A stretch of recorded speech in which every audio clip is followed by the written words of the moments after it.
Now, if you do anything in this park, be sure to take a walk on the Boardwalk. It's a couple-mile round-trip trail that'll take you around and get you right inside the forest here. There's even a lake or two along the way, and you might even see some wildlife. Now, the first thing we've seen that's incredibly interesting is this bald cypress tree, which is very high and probably very old, maybe hundreds of years. One of the interesting things about this bald cypress tree is that you'll find them a lot of times in swamps, and they have these very wide bases so they can really spread out and really anchor into the mud. But it's really just a beautiful sight, and it's really almost impossible to see the entire tree.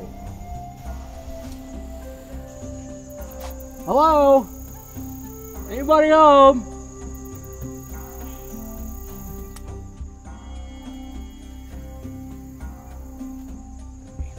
That's right, there are bats in the park, up to 6 different kinds.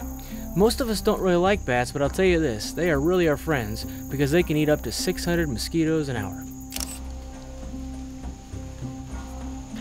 Wow, that is a big tree. This is what they call a loblolly pine.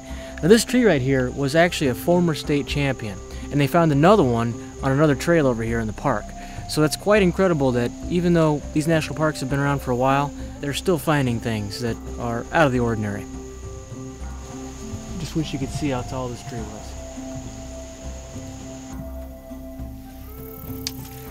This moss level right here is where the water got during this year's flooding, which was back in March. That's pretty darn high. If you can imagine, this entire area is underwater this much. So it's probably a heck of a lot of fun to come out here and canoe around the swamp. But remember, it's only going to flood between December and April. You're not going to get any flooding through the rest of the year or in the fall. The water is very low right now here in October.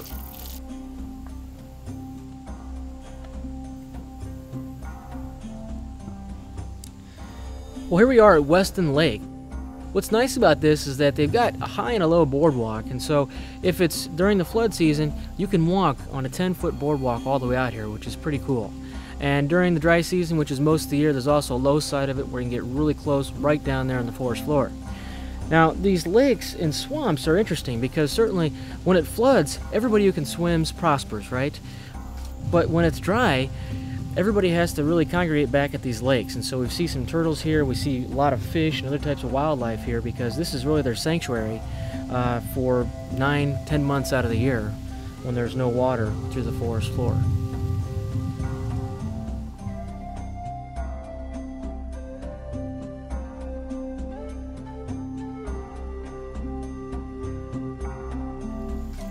Well, that brings our stay at Congaree National Park to an end. I gotta tell you, I really enjoyed myself, and I would recommend this park to anybody. When you come out here, if you're gonna do anything, do 2 things. Take a walk here on the boardwalk. It's one of the best things you can do here in the park. And if you're up to it, run a canoe. Remember, you gotta rent one in town though and bring it out here. Last piece of advice, I think I would have enjoyed myself a little bit more if it would have been during the flood season. You know, it's really incredible to walk through all these trees and the old growth forest, but to see the area completely flooded with 6-7 feet of water, I think would just be an amazing experience. Now remember, that only happens in a short time, December through April, so plan in advance to get out here during those times if you can. For Adventure Crew, I'm Clint Pollock, the web's only complete, free, and dedicated resource for outdoor adventurers. To see more pictures, videos, and information on Congaree National Park, visit our National Park portal page at www.adventure-crew.com/parks. And hey, have a great adventure.